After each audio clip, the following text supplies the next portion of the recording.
In this video, I'm gonna show you how you can make over $1 million on one real estate deal. This is a portfolio of properties, multi-million-dollar portfolio that I'm gonna evaluate. It's actually a real deal a friend of mine brought to me. And I'm gonna show you exactly my thought process on how to run the numbers and to determine if this is a property that we're actually gonna buy or not. So like I said, a friend of mine brought me this deal. It's 11 properties from the same seller and their asking price is $2 million. So we'll see what it looks like, but there's a few numbers that we need to know to be able to determine if this is a good deal. We need to know the ARV, the after repaired value, the rehab budget, the rental income, the potential rental income, the refinance terms, and all these things lead to our actual offer price, our ability on how much money we can offer for this property.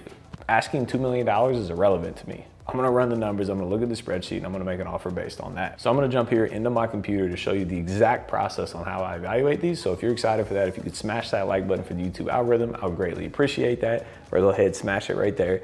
Let's jump in. So the first number, like I said, that we have to come up with is the ARV, the after repaired value. So what is each property, so all 11 properties, what is each property worth once it's fixed up? So you can use Zillow, we use Propstream usually to find the value of these properties. But you go in and you compare these houses to other houses that have sold, and then you see what your after repaired value is. The other number you need is rent. So the way to get the rent is to go into Zillow, type in the zip code that you're looking to own these rental properties in, and then make comparisons between the different rental properties, 1,800, 1,500, 1,800, 1,200, 1,200. So, these are gonna rent anywhere from, $1,200 to $1,800. And you'd have to dive in to look at more specifics, condition, bedrooms, baths, to see how much yours can actually rent for. And then the renovation budget. This is a little bit of guesswork. We were only able to see 2 of the vacant properties because we wanted to have a rough idea of the condition of the property.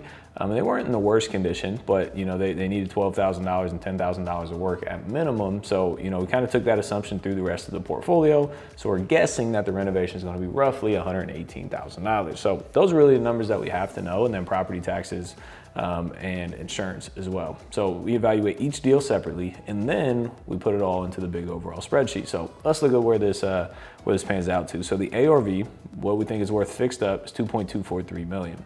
I know nowadays this is actually going to be 6.25% because interest rates are continuing to go up. 25-year term, 75% cash out. So we know that it's going to be worth 2.243, and then it'll cash out refinance at about $1.7 million. So if we look at this, we need to see what our purchase price can be. So the renovation is going to be $118,000. It'll probably take us about 9 months to stabilize this asset.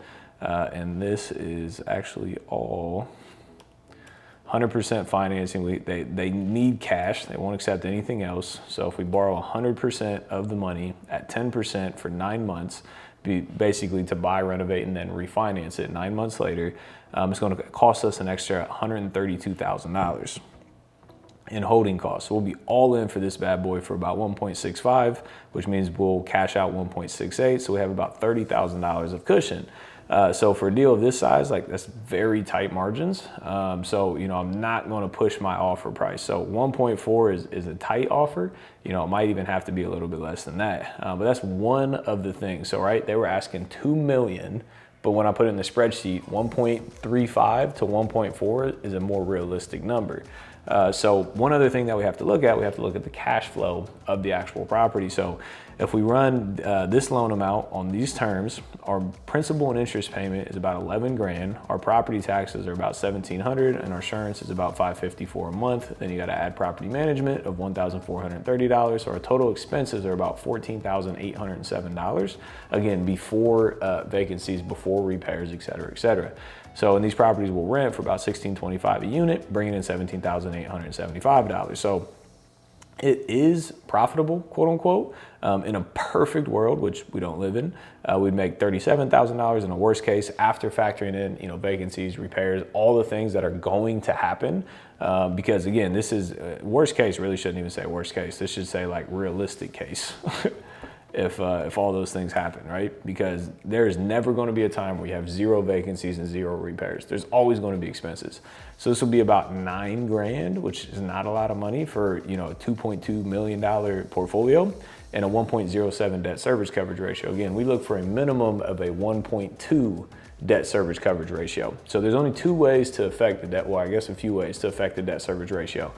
Increase the rent, which I think these are already maxed out as is. decrease the interest rate, which I can all agree at this moment in time, it's not going to decrease. The interest rate is not going to go down. So 6.25 is very realistic. So the only other thing to do is reduce the loan amount. So if we're going to reduce the loan amount, guess what? We got to have a better price because we're not going to be able to do this. So let's say we go to 70% loan to value, 1.14. Let's say we go to 67% loan to value, 1.9.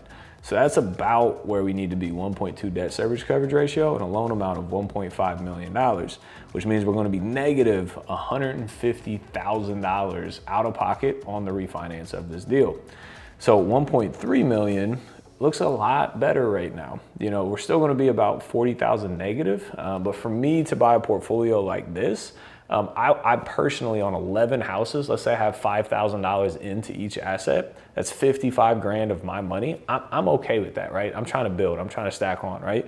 So if I have to leave $50,000-ish, $70,000, $80,000 of my money to get this deal done, I would. But what I'm not going to do is I'm not going to, leave $150,000. And actually the sellers was like, hey, we're not going less than $1.7 million. So you want me to do all this work?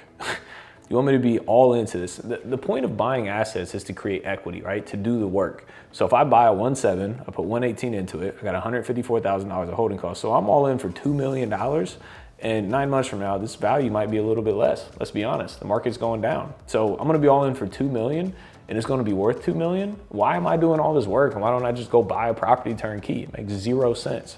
So, what we said is we're like, hey, unfortunately, we're gonna have to be at about $1.35 million to make this deal work. So at the end of the day, you can't get emotionally tied to things. People can throw out whatever number they want. The only numbers that matters are the actual real numbers on the deal and what you can actually buy the property for. So they want 2 million. They said they'll come down to 1.7. And the reason that they're selling is because, quote unquote, they think they missed the top of the market and they don't want it to go lower. So they're going to deny our offer, most likely, of $1.35 million. And they're gonna be like, oh no, that's way too low. They're gonna go try and sell it elsewhere. It's not gonna happen. And then they're gonna come back to us, but the market would have already decreased. And then we might offer them $1.2 million at that point. Nobody knows, right? So the thing with evaluating bigger deals is you gotta make sure you have bigger cushions, right? That's why I said, like, we want to make sure that, we're severely under the price where we want to be, or you have to be comfortable bringing some of your own money to the table, which in this scenario I would be, because I think these are great assets. I love the market. I already own a ton of properties in those areas. In a perfect world, I would have offered $1.1 million. But, we're trying to get the deal done. So it's obviously a tight one. There's a big difference between what they want and what we're willing to buy. So we'll see what happens. We sent the offer yesterday, so drop a comment below if you're pulling for me, if you want me to get this deal. If so, I'll do an updated video of the actual real deal. If you want to, drop a comment below. Let me know your thoughts. And if you want to see how to evaluate one of these properties at a time instead of 11, check out this next video.